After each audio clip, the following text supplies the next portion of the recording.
Hey guys, it's Becky with the good hair, and I'm coming to you with another story time. And I can't film without a cat disrupting the video. Anyway, it's Becky with the good hair, and I'm coming to you with another story time video today. And if you haven't already, please hit that subscribe button down below. I'm putting out videos more on a weekly basis now, so hit that subscribe button so you can stay in the loop and you'll see when I drop new videos. So let's get into it. Exactly a year ago today, now that I'm filming, I had a fun encounter with somebody who was basically the caricature of a Trump supporter. And not only a Trump supporter, but a racist Trump supporter.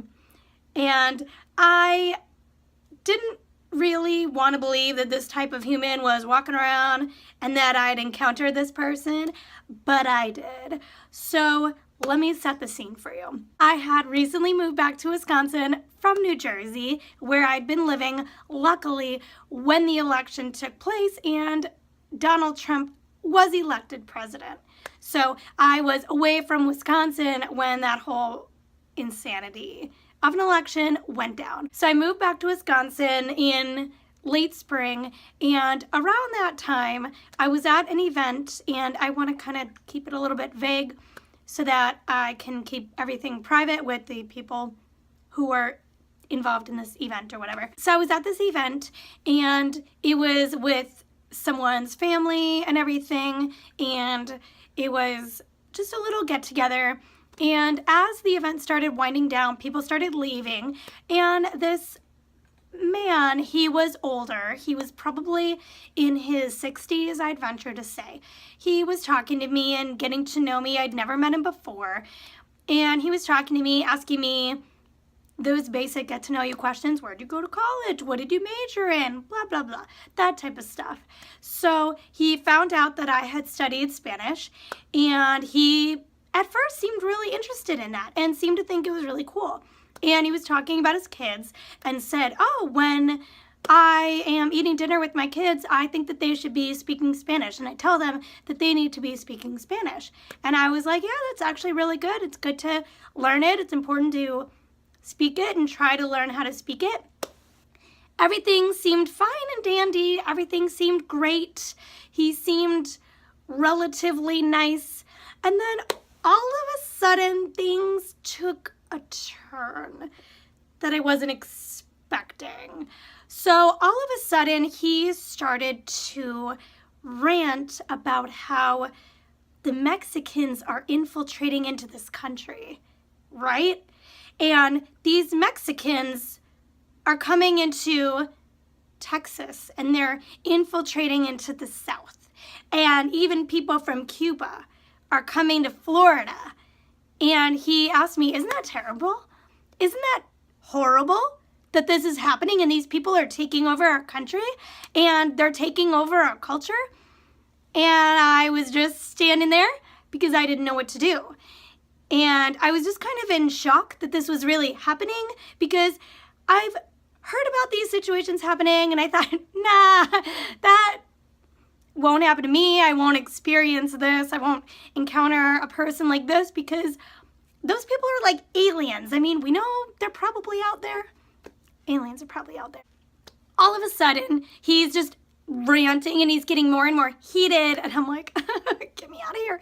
I don't know what to do. I'm scared. And then he started talking about how in America, we need to speak English, right? Don't you think they should be learning English?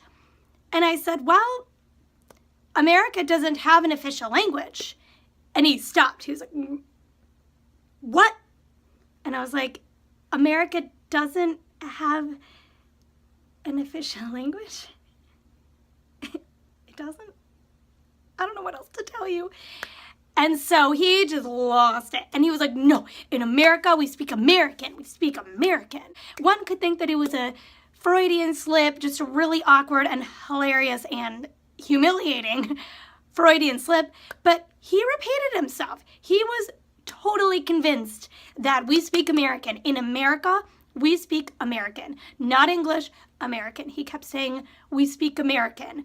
He said it maybe 4 or 5 different times throughout this insane episode that he had. And after a while, I just walked away with the people I was with, and and I ranted to them later when he was completely gone and we were, away from the situation. But I couldn't believe that these types of people, dude, they're out there, man. They are out there. Aliens exist. These types of Trump voters exist. They are real. They walk among us. They walk among us. They're in my town. They're in your town.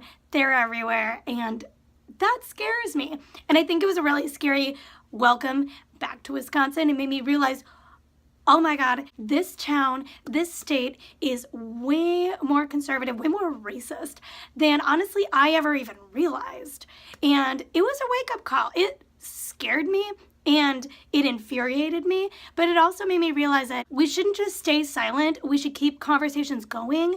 And I don't know if I have advice on how to engage with these types of people, because sometimes I think these types of folks might be too far gone. They are so set in their ways. They just don't want to change their views. They're comfortable where they are. They're comfortable in their white conservative bubble, and they don't want anyone bursting that for them. So these types of people might be too far gone. But I don't think it hurts to keep an open dialogue with people, try to educate them, try to inform people. If you guys have any fun or crazy stories about Trump voters or Trump supporters that you want to tell me, leave them in the comments down below. I'd love to hear about it. And just a reminder to subscribe to my channel if you haven't already. I'll leave links to my Twitter, Instagram, and my blog down in the description box as well. And I will see you guys next time. Bye.